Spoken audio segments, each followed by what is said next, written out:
오늘 저는 임신 4주차 한 3일 정도를 지나고 있습니다.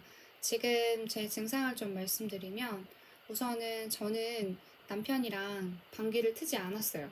근데 배에 가스가 차는 느낌이 너무너무 많이 들고요. 그래서 남편을 좀 내보낸 다음에 좀 화장실에서 해소를 하고 있습니다.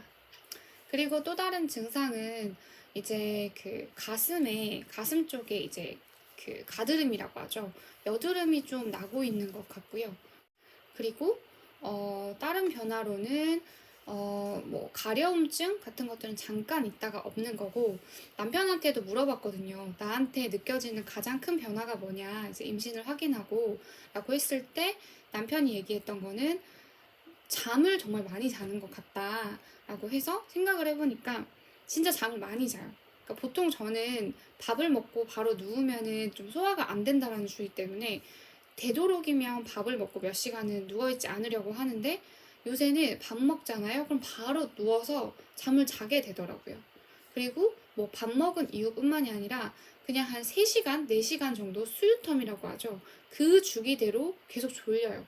그래서 뭐 오래 자는 건 아니고 한 20분 정도는 눈을 감고 있어야 피로가 풀려서 그 다음 생활이 좀 가능하다라는 거고, 제가 지금 요즘 고민은 아주 아주 극소량의 피가 약간 질에 섞여 나오는 것 같더라고요. 그러다 보니까 질에 겁을 먹게 되고, 막 꿈도 되게 이상한 꿈을 꿨어요. 막 아기가 없어지는 꿈도 꾸고 하다 보니까 제 마음속으로 좀 생각을 했던 게, 내가 되게 많은 걱정을 하고 있구나. 사실은 그 저희 아기의 태명은 귀뽀거든요. 귀뽀. 그래서 귀뽀가 굉장히 잘 크고 있는데 엄마인 내가 오히려 더 하지도 않아도 될 걱정을 하고 있는 게 아닌가? 라는 생각을 좀 했어요. 하지만 피가 나온다는 건 사실 좋은 증상은 아니다라고 하더라고요. 근데 저는 5주차 이후에 병원을 가려고 지금 임태기만 계속 하고 있고 병원을 가지 않았어요. 즉 아기 집을 보지 않은 상태이기 때문에 더더군다나 그런 피가 조금 나오는 거에 대해서도 너무너무 예민할 수밖에 없고, 그래서 검색을 해봤더니 피가 나오면은 굉장히 좀 많이 누워 있어야 된다고 하더라고요. 그래서 눕눕을 하고 있습니다. 사실 이 핑계로 좀 눕눕을 하는 건 아닌가라는 생각이 들 만큼 뭐 산책이라던가 좀 무거운 걸 든다던가 이런 것들도 지금 최대한 안 하고 있고, 최대한 안정된 뱃속 환경을 좀 만들어 주기 위해서 노력을 하고 있습니다. 이런 제 노력들이 좀 모이고 모여서 이번 주 토요일 날 드디어 이제 산부인과를 갈 텐데, 사실은 임태기로 이제 임신을 확인하고 남편에게 인밍아웃을 하고 그 다음에 뭘 해야 되지라고 하는 생각을 되게 많이 했어요. 사실은 뭐 병원을 가면 하나씩 알려주겠지만 병원을 가기 전까지, 근데 너무 일찍 병원을 가도 뭐 할 수 게 없다. 아기 집이 보이지 않으니까. 그렇다면 그 기간 동안 뭘 해야 되지라고 생각을 해봤을 때는, 사실은 저는 생각했을 때 아기를 낳고 난 다음에 그런 육아관에 대해서 너무 이를 수도 있지만 이 시간이 아니면은 더더군다나 뭐 병원에서 아기가 잘 크고 있는지 건강에 대한 걱정을 더 많이 할 것 같아서 지금은 그런 것들에 대해서 남편이 되게 많이 얘기를 하고 있어요. 우리는 뭐 통잠을 재울 건가, 아기에 대해서 뭐 교육은 어떻게 할 건가, 그냥 이것저것 주제에 대해서 많이 생각을 해보는 거죠.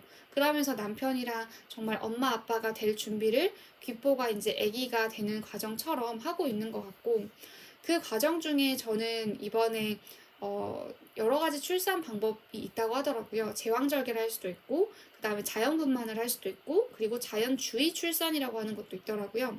그 중에서 저는 자연주의 출산이라고 하는 거를 해보기로 마음 먹었어요.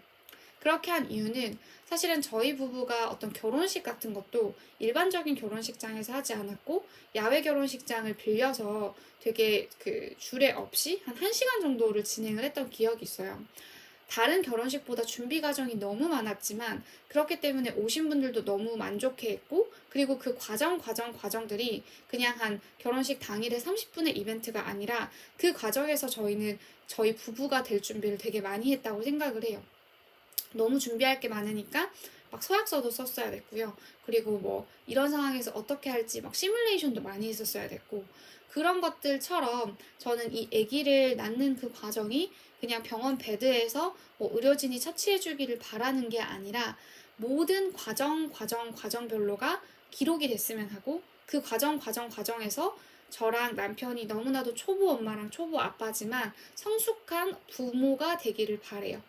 그렇기 때문에 조금은 왜 그런 길로 하필 그런 길로 가냐라고 하실 수도 있지만 그런 길을 굳이 한번 가보려고 합니다. 아직 뭐 시부모님께 말씀드린 것도 아니고 엄마에게 말씀드린 것도 아니고 또 사실 말씀을 드려야 하는 건가라는 생각도 들어요. 저희 얘기잖아요. 그치만 주위에서는 아마 제가 자연주의 출산을 한다고 하면 제 몸 상태나 이런 걸 아시는 분들은 좀 걱정하실 수도 있지만 그만큼 이제 더 위험하다라고 하는 것들을 알기 때문에 위험할 수도 있거든요. 근데 저는 좀 의료진의 개입이 있는 자연주의 출산 병원으로 갈 거기 때문에 그런 것들도 좀 경감시킬 거고 그 과정에서 어떤 것들을 얻게 되는지 또 어떤 것들이 아쉬운지에 대한 기록을 상세하게 해나가려고 합니다.